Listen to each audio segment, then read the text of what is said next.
අයිබෝවන් මම ඔයාලගේ රේෂා ටීචර් මේ වෙලාවේ මම හිතුවා ඔයාලට පොඩි වීඩියෝ එකක් කරන්න මොකද වැඩි වෙලාවක් ගන්නෙ නැහැ ඒකට හේතුව මේ වෙලාවේ අපොස සාමාන්‍ය පෙළ ලියන අපේ දුවලා පුතාලා ඉන්නවා මේ වෙලාවේ හරිම මේ වෙලාව කියන්නේ හරිම තීරණාත්මක වෙලාවක් මොකද පාඩම් කරන ගමන් ඉන්නේ එතකොට ඒකත් එක්ක කාලය කියන දේ සැහෙන වටිනවා ඒ වටිනකමත් එක්ක බොහොම කෙටියෙන් පොඩි දෙයක් කියන්න කියලා මම හිතුවා බුද්ධ ධර්මයේ විශේෂ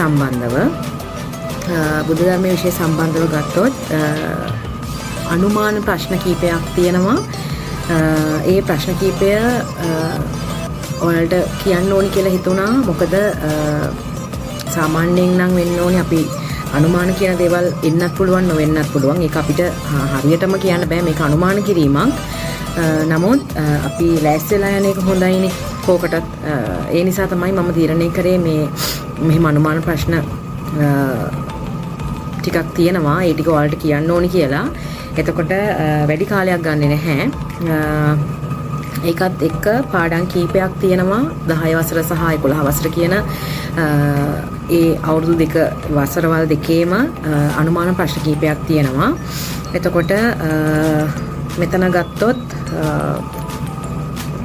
මුලින්ම පාරමිතා පාඩම මම මුලින්ම කියන්නම් මේ අනුමාන ප්‍රශ්න ටික තියෙන මේ පාඩම් ටික මොනවද කියලා.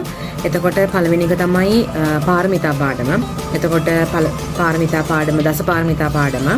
එතකොට සංගායනා දසපාරමිතා සංගායනා ස්තූප ප්‍රතිමා කර්මය චතුරාර්ය සත්‍ය සිංහලවද සූත්‍රය පద్මාකාර ජීවිතය සහ ධම්මපද ගාථා ඔන්න ඔය පාඩම් ටිකෙන් තමයි අනුමාන ප්‍රශ්න හැදෙන්නේ ගොඩක්ම ගත්තොත් මෙතනින් දසපාරමිතා පාඩම ගත්තොත් බොහෝ දුරට අනුමාන ප්‍රශ්නයක් එන්න බොහෝ දුරට ඉඩකඩ තියෙනවා මම මෙතනදී සාකච්ඡා කරන්නේ MCQ පේපර් එක ගැන සම්බන්ධව නෙමෙයි දෙවෙනි ප්‍රශ්න පත්‍රය වලගේ රචනා ප්‍රශ්න පත්‍රයේ පළවෙනි ප්‍රශ්නේ තියෙන්නේ කියන්නේ 10 වසර 11 වසර දෙකෙන්ම දාලානේ ප්‍රශ්න 10 හදන්නේ රචනා ප්‍රශ්න පත්‍රයේ පළවෙනි කොටස. එතකොට ඒක හදන්නේ 10 වසර 11 වසරෙන් පොදුවේ දාලා ප්‍රශ්න 10ක් හදන්නේ ලකුණු 20ක් හම්බෙන.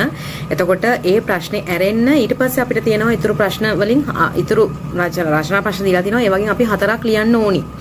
එතකොට ආන් ඒ රචනා ප්‍රශ්න වලට එන ඒවා තමයි මම මේ වෙලාවේදී ඔයාලට කියන්නේ. මෙන්න මේ අනුමාන ඒ කියන එක. එතකොට ඒ අතරින් පළවෙනි පාඩම තමයි දසපාරමිතා. එතකොට මේ පාරමිතා ප්‍රශ්නේ බොහෝ දුරට එන්න පුළුවන්. එතකොට ඒක ඔයාලා හොඳින් බලාගෙන යන්න දසපාරමිතා ගැන. එතකොට පාරමිතාවල තේරුම එතකොට ඊට ඒත් එක්කම එක මේ පාරමිතා 10ටම අදාළ ජාතක කතා තියෙනවා. ජාතක කතා 10ක් තියෙනවා.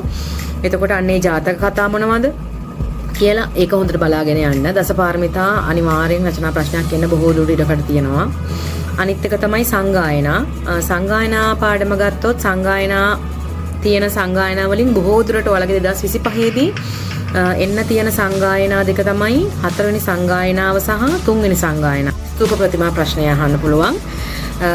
ස්තූප ප්‍රතිමා ගත්තොත් සාමාන්‍යයෙන් රචනා ප්‍රශ්න ගත්තොත් ස්තූප සහ ප්‍රතිමා කියලා ප්‍රශ්න අහන්නේ විදි දෙකකට. එතකොට මේකෙදි මේ සැරේ ඔයාලගේ 2025 අහන්න තියෙන්නේ ස්තූප වලට අදාළ ප්‍රශ්නයක්. ඒක අනිවාර්යයි. ස්තූප වලට අදාළ ප්‍රශ්නයක් තමයි අනිවාර්යයෙන්ම 2025 අහන්නේ. එතකොට ඒ නිසා ස්තූප පිළිබඳව හොඳින් බලාගෙන යන්න. ස්තූප අපි දන්නවා අර ගර්භයේ හැඩ යනු ස්තූප 6ක් තියෙනවා. එතකොට ස්තූප 6 බලාගෙන යන්න. එතකොට මේ ස්තූප 6 හැඩය මතක තියාගන්න ඕනි සහ ඒවට උදාහරණ තියෙනවා. ස්තූප 6ටම ස්තූපවල හැඩ 6ටම උදාහරණ එක තැන් තියෙනවා. කියන්නේ රුවන්වැලි සෑය.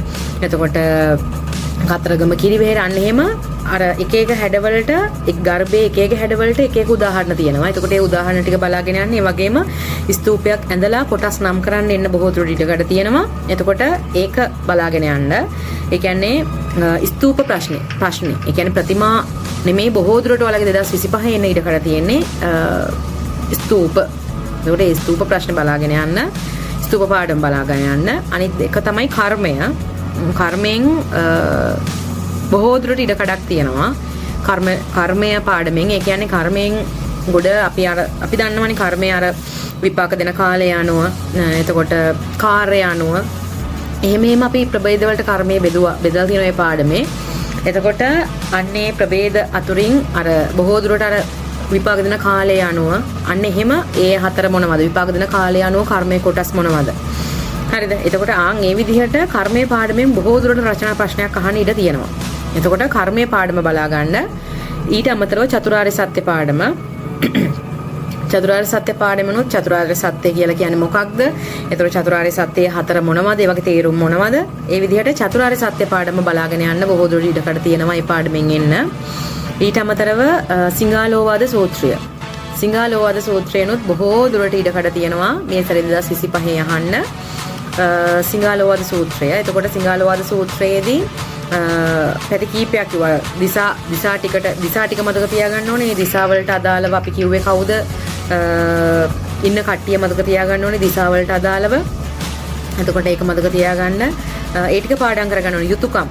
මේ සිංහාලෝවාද සූත්‍රයේ ගොඩක්ම තියෙන යුතුයකම් ටිකනේ. එතකොට අන්නේ යුතුයකම් ටික පාඩම් බලා ගන්න. ඒ කියන්නේ ගුරුවරුන්ගෙන් ශිෂ්‍යයන්ට, ශිෂ්‍යයන්ගෙන් ගුරුවරුන්ට, දෙමාපියන්ගෙන් දරුවන්ට, දරුවන්ගෙන් දෙමාපියන්ට ඔන්න ඔය වගේ අර තියෙන යුතුයකම් ටික බලා ගන්න. මොකද බොහෝ වෙලාවට බොහෝ දුරට සිංහාලෝවාද සූත්‍රයෙන් රචනා ප්‍රශ්නයක් එන්න ඉඩකඩ තියෙනවා. හරිද? එතකොට අනිත් එක තමයි ආයේ පත්මාකාර ජීවිතය. පත්මාකාර ජීවිතයෙන් ඒකනොත් ඉඩකඩ තියෙනවා එන්න. ඒ කියන්නේ පත්මාකාර බුදුරජාණන් වහන්සේගේ ජීවිතය අපි සමාන කරනවා පත්මාකාරය කියලා අපි කියනවා බුදුරජාණන් වහන්සේගේ ජීවිතය. ඇයි අපි පත්මාකාරය කියලා කියන්නේ? බුදුරජාණන් වහන්සේගේ පත්මාකාර ජීවිතෙන් අපිට මොනවද ගන්න තියෙන ආදර්ශ? අන්න ඒ වගේ පත්මාකාර ජීවිතෙන් ප්‍රශ්නයක් අහන්නත් බොහෝ දුරට ඉඩකඩ තියෙනවා. රයිට් බොහෝ දුරට ඉඩකඩ තියෙනවා. ඒ නිසා පත්මාකාර ජීවිතය සම්බන්ධව ඒ පාඩම හොඳට මේ අධ්‍යයනය කරලා යන්න. අනිත් දේ තමයි ධම්මපද ගාථා. අනිවාර්යයෙන්ම කොහොමත් අහනවනේ ධම්මපද ගාථා අනිවාර්යයෙන්ම අහනවා.